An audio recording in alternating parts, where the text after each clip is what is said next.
Salut à toi peuple du rhum, bienvenue sur la chaîne du bar de l'ours. L'ours c'est moi et le bar, il est derrière. Aujourd'hui on se retrouve pour la suite de la vidéo Quel rhum choisir pour un débutant. On avait fait pour une fourchette de prix entre 30 et 40 euros. On m'a beaucoup demandé de refaire d'autres vidéos de ce genre et notamment sur la tranche entre 40 et 60 euros. Et bien aujourd'hui nous allons nous exécuter. Je vais vous proposer un petit panel de bouteilles que je trouve intéressante pour quelqu'un qui peut commencer, qui peut être novice, comme quelqu'un qui peut déjà avoir quelques années dans le milieu du rhum. Alors si vous êtes très pointu sur le sujet, il y a des chances que vous le connaissiez déjà toutes et que ça vous intéresse un petit peu moins. Mais tu peux quand même rester et regarder ce qui se passe. Alors, simplement pour faire un petit rappel, aujourd'hui nous parlons de rhum vieux. Je ne vais pas parler de rhum blanc, je ne vais pas parler des autres catégories de rhum. On parle vraiment des rhums vieux. Deuxième chose, je vais aborder 2-3 sujets que j'ai déjà abordés dans la précédente vidéo. Donc clique ici, va la voir si tu ne l'as pas encore vue. Je vais aller très vite. Je vais parler des verres. Les verres, je conseille vraiment d'avoir des verres adaptés à la dégustation. Ça permet de vraiment avoir une expérience optimale de la dégustation de la bouteille que vous avez. Même si vous avez un rhum à 30 euros, dans un verre qui est a priori fait pour une dégustation, a priori la dégustation sera toujours meilleure, plus qualitative. Donc les verres, on conseille généralement des verres tulipes. J'en ai plusieurs sortes. J'ai ceux-ci, donc des verres très hauts, vous savez que je les aime beaucoup parce qu'ils sont très esthétiques.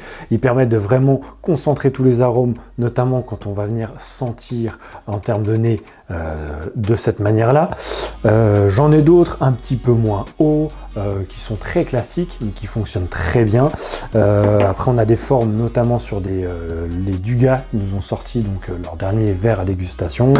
Ce type de verre qui est plus un petit peu pour des cognacs, armagnacs, ce genre de choses, mais qui peuvent très bien on va dire fonctionner aussi avec des rhums vieux.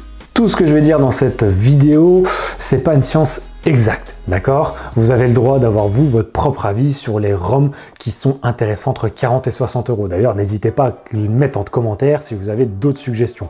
Moi, je vous propose un panel aujourd'hui, c'est vraiment une idée. Il y en a tellement que je pense qu'il y en a 2-3 que j'ai pu oublier ou 2-3 qui pour vous semblent plus intéressants que ce que je vais proposer. On est d'accord, ce n'est pas une science exacte. Et c'est pour ça qu'on aime le rhum, parce qu'on a des fois des surprises, qu'on n'est pas toujours d'accord, mais qu'on passe souvent et globalement, toujours même peut-être, un bon moment. Une chose sur laquelle je ne vais pas m'éterniser non plus, c'est qu'il faut savoir goûter aussi. Donc savoir ce que vous avez envie, ce que vous aimez ou pas. Donc n'hésitez surtout pas à passer chez vos cavistes, près de chez vous ou pas, que vous soyez en vacances chez vous, peu importe. Souvent on vous propose de goûter, ça vous permet de pouvoir, avant de faire des achats, de pouvoir trouver des caractéristiques que vous aimez bien ou non dans certains rhums. Sur plein de sites internet, vous trouvez aussi des samples à acheter, donc n'hésitez pas aussi à acheter des samples, ça vous permet de vous faire votre propre idée. Au lieu d'acheter une bouteille à 100 euros, vous pouvez acheter par exemple 10 samples à 10 euros et vous allez pouvoir vraiment savoir vers quelles caractéristiques vous allez vouloir aller pour pouvoir vous aiguiller sur vos goûts. Il y a aussi plein de groupes Facebook, j'en avais déjà parlé sur la précédente vidéo, qui proposent des bourses aux samples, ce genre de choses. Donc n'hésitez pas aussi à être curieux et à aller voir les groupes Facebook. Il y a peut-être même un forum aussi qui existe ou deux, donc n'hésitez pas à jeter un œil, à aller voir, à poser des questions. Ce sera toujours très intéressant et d'échanger avec les gens aussi. C'est là qu'on se fait son propre avis.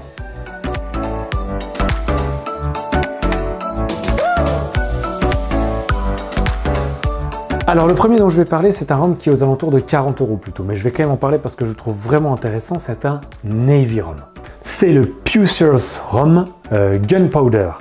Je le prononce sans doute très mal. C'est un rhum donc de type Navy qui titre à 54 et quelques degrés. Là on est vraiment sur du pur, on est dans une cale de bateau, ça nous fait vraiment transporter et vivre, c'est épicé, c'est très propre au Navy, c'est très boisé, un boisé mouillé, et je trouve que moi c'est des choses qui sont très intéressantes à goûter. Autour de 50 euros, je vous propose le Dorleys, donc non pas le XO que j'ai ici dans la main, mais la bouteille ressemble énormément, le 12. Le 12, il est un petit peu plus fin que le XO, il est donc aux alentours de 50 euros, et ça sort de chez Foursquare, donc la distillerie de la Barbade, une distillerie assez connue, tenue par Richard Seale, qui nous fait des produits le moins modifiés possible. Ce sont des rhums très caractéristiques, on retrouve souvent de la noix de coco dedans. Pour moi, autour de 50 euros, c'est un très bon rhum de dégustation à avoir sur son bar. C'est un assemblage de rhum, il est relativement assez doux, un petit peu gourmand, il a quand même un peu de caractère. Le seul bémol, ce serait peut-être que la finale est relativement courte. Mais globalement, c'est une marque qui plaît aux novices comme aux connaisseurs. Entre 55 et 60 euros, on a la distillerie Naisson, donc la Martinique. Là, on est sur des choses, peut-être pas à mettre dans toutes les mains, mais moi, en tout cas, c'est des choses que je trouve qui sont vraiment intéressantes dans cette gamme de prix. Ce sont les profils 105 et le profil 107. Les deux, ils sont en dégustation sur la chaîne. N'hésitez pas à aller faire un petit tour si vous voulez les voir. D'ailleurs, je les ai mis côte à côte. Pour moi, c'est des rhums très intéressants. Ils ont vraiment beaucoup de caractère. Ils sont jeunes, mais un peu tonitruants. Ils ont beaucoup de cœur. Ils nous offrent beaucoup de choses et des profils très spécifiques. Alors oui, on est globalement assez sec. On est sur des trucs un petit peu boisés, avec un peu de boîte, puisqu'on est à 54 pour le 105, à 52 pour le 107. Mais c'est des choses qui, pour moi, fonctionnent très bien dans cet ordre de prix, surtout si vous aimez bien les agricoles. D'ailleurs, ils passent très bien avec un cigare. Pour ceux qui aiment les cigares, le 107 ou le 105, les deux, pour moi, ça passe très bien avec un cubain. Une gamme que j'aime beaucoup, Baileys, de toute façon j'en parle souvent, je trouve que c'est un endroit qui nous fait de jolies choses. On a Fer. Alors, ici, on est sur la bouteille XO. Je ne vous conseille pas le XO pour la gamme de prix là, entre 40 et 60, mais je vous conseille le 9 ans. Le 9 ans, on le trouve aux alentours de 60 euros. Des fois un petit peu plus, on peut l'avoir des fois un petit peu moins. Le 9 ans pour 58-59 euros, pour moi, c'est une bouteille qui est très intéressante. Donc Fer déjà c'est quelque chose qui touche au commerce équitable. Donc déjà pour les gens qui ont un intérêt là-dessus, c'est quelque chose qui va vous intéresser. C'est un 9 ans qui est fini en fût de chêne américain et on est sur quelque chose qui est un petit peu pâtissier mais qui a quand même, comme je le dis souvent sur les rhums que j'aime bien, qui a un petit peu de caractère. Il y a de la matière dedans. C'est un petit peu gras et ça reste relativement facile à boire et relativement facile à appréhender. Pour faire simple, coco, bouche souple et un petit peu de vanille. Ensuite, on a le Moba Strand 101 que je viens de faire sur la chaîne. Pour moi, à moins de 60 euros, celui-ci, si vous voulez un ovni, un extraterrestre, c'est clair, net, précis, il faut l'acheter. Là, on est sur quelque chose de magnifique, d'exubérant dans tous les sens, avec énormément de caractère, qui est par contre, pour le coup, compliqué à appréhender. Donc, si vous êtes vraiment un amateur, vraiment très novice, qui commence dans le monde du rhum, qui est plutôt sur des choses très liquoreuses, je vous conseille pas forcément d'aller sur celui-ci, sauf si vous voulez vraiment découvrir de nouvelles choses. On est sur quelque chose d'un petit peu sucré-salé. Après, pour des gens qui aiment bien un petit peu les agricoles, ça peut faire être quelque chose de très fougueux et très intéressant à goûter et à découvrir. Pour moi, en dessous de 60 euros, autour de 60 euros, c'est une bouteille que je conseille. Il vient donc d'Afrique du Sud. Si vous voulez plus de précision, n'hésitez pas à regarder, comme je le dis, la petite vidéo dégustation. Ensuite, direction la Réunion avec le Savannah 7 ans. Savannah 7 ans, c'est pour moi une valeur sûre. Il est entre 55 et 60 euros globalement. C'est pour moi quelque chose qui est relativement simple, mais qui est très bien fait, qui est très bien équilibré, qui est porté énormément sur les fruits très exotiques. Un tout petit peu cette fraîcheur caractéristique vraiment de la Réunion qu'on retrouve un petit peu sur l'île Maurice. Et on a un peu de stature. Pour moi, c'est quelque chose d'intéressant dans cette gamme de prix, même si ça reste simple, mais c'est très bien équilibré et ça vous permettra peut-être de découvrir un petit peu la Réunion. C'est un profil qui est légèrement sec, donc qui s'accorde un peu plus à tendre vers des rhums agricoles. Pour les personnes qui aiment les types liquoreux, un petit peu plus ron, un petit peu plus sucré, je conseille vivement le Passador del Oro. J'avais parlé du Passador del Oro XO avec l'étiquette blanche pour les rhums à 30 à 40 euros. Là, ici, on est sur une bouteille qui est aux alentours de 60 euros, des fois un petit peu moins. Ce Passador donc del Oro, c'est le Grand Reserva. Voici l'étiquette, c'est l'étiquette noire sur celui-ci. Là, pour le coup, c'est quelque chose qui se boit tout seul, très gourmand, qui est affiné en fût de cognac pendant 6 mois. Et c'est une marque française. C'est quelque chose qui pour moi a un intérêt. En dessous de 60 euros, c'est un intérêt si vous avez l'habitude de boire par exemple du Diplomatico, du Don Papa, le Pacto Navio. Là pour le coup, c'est quelque chose qui a peut-être un tout petit peu plus de caractère et qui est sans doute moins trafiqué. À 50 euros, on a pour moi, ça c'est l'achat que je conseille à tout le monde quand vous venez me parler dans les commentaires. 50 euros, on a le New Grove 10 ans. Le voici ici présent. On est sur quelque chose qui est qui vient de l'île Maurice, qui est très caractéristique, un petit peu comme Savannah, un petit peu comme le 7 ans, la gamme Savannah en général. New Grove, île Maurice, ça a vraiment cette caractéristique qui ressemble énormément à la Réunion. On a énormément de fruits exotiques, c'est très doux, c'est un peu gourmand, c'est presque un petit peu dessert, c'est un petit peu gras, et en même temps on reste sur un profil qui s'apparente plus à un rhum REM, à quelque chose qui est un petit peu plus sec que des rhums hispaniques. On est moins sur une dose de sucre dans tous les sens. On a vraiment plus du fruit, on a une petite dose de caractère. Pour moi, 50 € le New Grove 10 ans, il est même aux alentours de 47-48 €.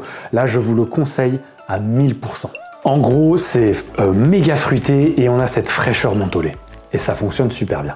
Niveau Jamaïque, il y en a deux que je conseillerais. On a le Appleton 12 ans. C'est un blend, donc c'est un mélange. On le trouve aux alentours de 45 €. Donc c'est vraiment pas très élevé encore pour une bouteille de rhum quand on considère que les prix commencent à vraiment augmenter. Il y a une belle richesse aromatique tout en restant accessible vraiment aux novices. Ça se boit relativement facilement, même pour un Jamaïcain. C'est-à-dire que c'est un Jamaïcain, mais globalement assez doux. C'est facile d'approche. Il y a des petites notes d'agrumes, un peu d'orange.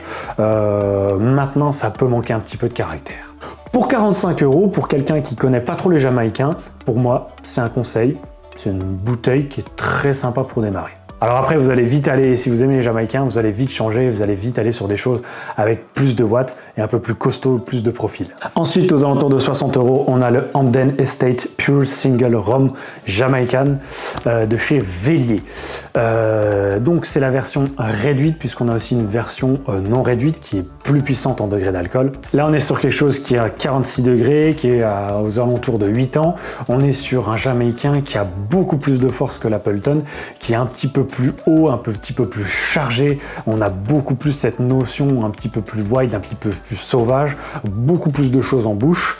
On sent que c'est vraiment de la mélasse, un petit peu, je dirais même de la mélasse qu'on pourrait dire, qui est peut-être un petit peu passée avec le temps, puisqu'on a souvent cette façon de faire des Jamaïcains avec le dunder, avec des levures naturelles. Donc là, on est vraiment sur un produit qui commence à taper un petit peu sur le palais, qui a énormément d'aromatiques, mais qui aux alentours de 60 €, un tout petit peu en dessous, pour moi est une très très belle bouteille, notamment quand vous voulez découvrir un peu plus les Jamaïcains. Et si vous aimez les Jamaïcains, globalement c'est un bon Jamaïcain. Alors, il y a meilleur, mais sur les prix, en dessous, au-dessus, c'est compliqué, c'est souvent un petit peu au-dessus si on veut commencer à avoir des choses un petit peu mieux faites, un petit peu plus équilibrées. Celui-ci ne sera pas le mieux équilibré qu'on puisse trouver. Hamden Estate Pure Single Jamaican Rum, pour moi en dessous de 60 €. Ça fonctionne très bien. Deux dernières bouteilles, j'ai le Lamoni VSOP, donc on est sur des agricoles. Il est aux alentours de 40-42 €. Pour moi, là, en dessous de 45, c'est clair et net, c'est un super rapport qualité-prix. C'est un rapport qualité-prix qui est super intéressant. C'est un rhum qui est agricole, c'est un rhum qui est typique de là-bas, un petit peu boisé, profil sec, mais c'est un rhum qui reste relativement facile à boire. Et ça, c'est quand même une belle caractéristique parce qu'il est très bien équilibré. Donc pour moi, moins de 45 €, le VSOP, la maison Lamoni, je le conseille. On a un collègue, le JM VSOP, qui est lui plutôt aux alentours de 48-50 € et qui va, comme le Lamoni, vous permettre de venir vraiment dans ce monde des rhums agricoles martiniquais. Celui-ci est un petit peu plus sec, un boisé plus prononcé et peut-être un caractère un petit peu moins sage que le Lamoni. Le Lamoni, il en garde un petit peu sous le pied. Le JM, il va avoir tendance à partir un petit peu plus, à être un petit peu plus exubérant. Mais c'est une caractéristique que je conseille.